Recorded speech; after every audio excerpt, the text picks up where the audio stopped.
बिस्मिल्लाहिर्रहमानिर्रहीम, अस्सलामु अलैकुम, सुबह बखैर और खुश आमदीद ATV मॉर्निंग विद फरा में।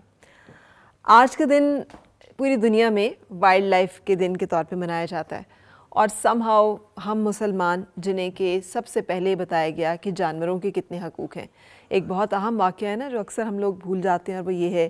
कि एक ख़ातून थी जिसकी वजह शोहरत अच्छी नहीं थी और उसके बारे में सब लोग ये कहते थे कि वो तो फ़ाहिशा है या वो तो बेहयाई के कामों में मुलव्वस होती है, सो उसकी बख्शिश जो है वो कैसे होगी। और उसको अल्लाह ताला ने बख्श दिया सिर्फ़ इसलिए कि उसने तर्स खाते हुए सख्त प्यास के आलम में एक ऐसा कुत्ता एक ऐसा जानवर कि जिसको हम लोग यूजुअली समझते हैं कि वो नापाक है या उसके बारे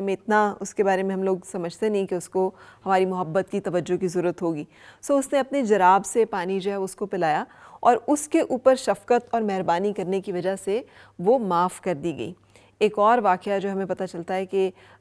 एक औरत थी, उसने अपनी बिल्ली को ऐसे बांध के रखा कि वो ख़ुद कुछ खा सकती थी, ना उसको खाने के लिए कुछ डाला, और वो उस तरह से उस तकलीफ़ में उस जानवर की जो है वो वफ़ात हो गई। तो उसके बारे में भी बताया गया कि ये फिर इसके ऊपर इसका अज़ाब होगा, ये अकाउंटेबिलिटी होगी। एक ऊँट जो है वो रसूल पाक सल्लल्लाहु अलैहि वसल्लम को देखकर बिलबिला उठा और उसने अपने मालिक की शिकायत की, तो आपने उसको भी तंबीह की कि ये जो जानवर हैं, ये जो मखलूक़ात हैं हमारे इर्द गिर्द, ये तमाम अल्लाह की मखलूक हैं, ये अल्लाह का कुंबा है, अल्लाह की क्रिएशन है। सो अल्लाह ताला के से जो लोग मोहब्बत रखते हैं वो खालिक कायनात की हर एक चीज़ से मोहब्बत रखते हैं, उन्स रखते हैं, वो उसका एहतराम करते हैं, उससे जुड़ते हैं। वो कोशिश करते हैं कि जो भी ज़िंदगी की फ़ॉर्म है हमारे इर्द गिर्द, वो जानवरों की शक्ल में है, वो दरख्तों की शक्ल में है, हम उसको रिस्पेक्ट करें, उसको वैल्यू करें, उसको कदर करें। आप देखिए हम अपने शहरों में कि दरख्त हमारे नापैद हो गए। मैं देखती हूँ जब भी कोई कंस्ट्रक्शन हो रही होती है तो सबसे पहले जिस चीज़ का बारी आती है वो दरख्त हैं।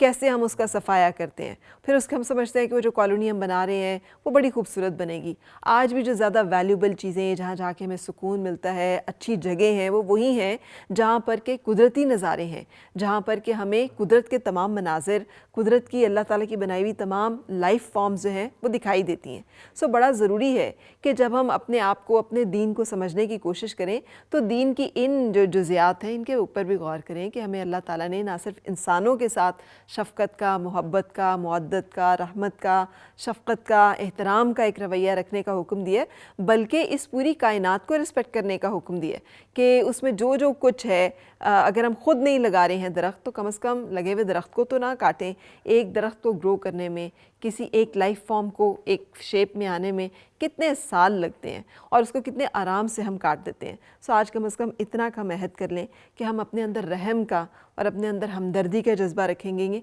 जब हम हमदर्दी करते हैं ना दरख्तों के साथ, फूलों पत्तों के साथ, जानवरों के साथ, तो फिर हमारे अंदर ख़ुद ब खुद वो हमदर्दी, मोहब्बत, शफ़क़त का रवैया जो है वो इंसानों के लिए भी आ जाता है और हम उस एक ऐसी शख्सियत में ढलते हैं कि जो एक मुसलमान की शख्सियत होनी चाहिए, कि जिसके अंदर खैर हो, जिसकी ज़ात से खैर का जो है एक मादा पूछे, जो खैर का ज़रिया और बाइस हो अपने इर्द गिर्द रहने वालों के लिए। सो आज के प्रोग्राम में हम ब्रेक लेंगे। अभी सबसे पहले ब्रेक के बाद ज़ाहिर है कुछ बातें होंगी, ईद भी आने वाली है, सो ईद के नज़दीक जाते हुए हमें ज़रा फोकस करना होता है अपने ऊपर, तो उस हवाले से कुछ गाइडलाइंस होंगी। और चूँकि आज इंडिपेंडेंट आर्टिस्ट डे भी है तो उस हवाले से हम पाकिस्तान के चंद मशहूर आर्टिस्टों से मिलेंगे। सो इन सबसे पहले मैं लूँगी एक ब्रेक और ब्रेक के बाद फिर आपसे मुलाकात।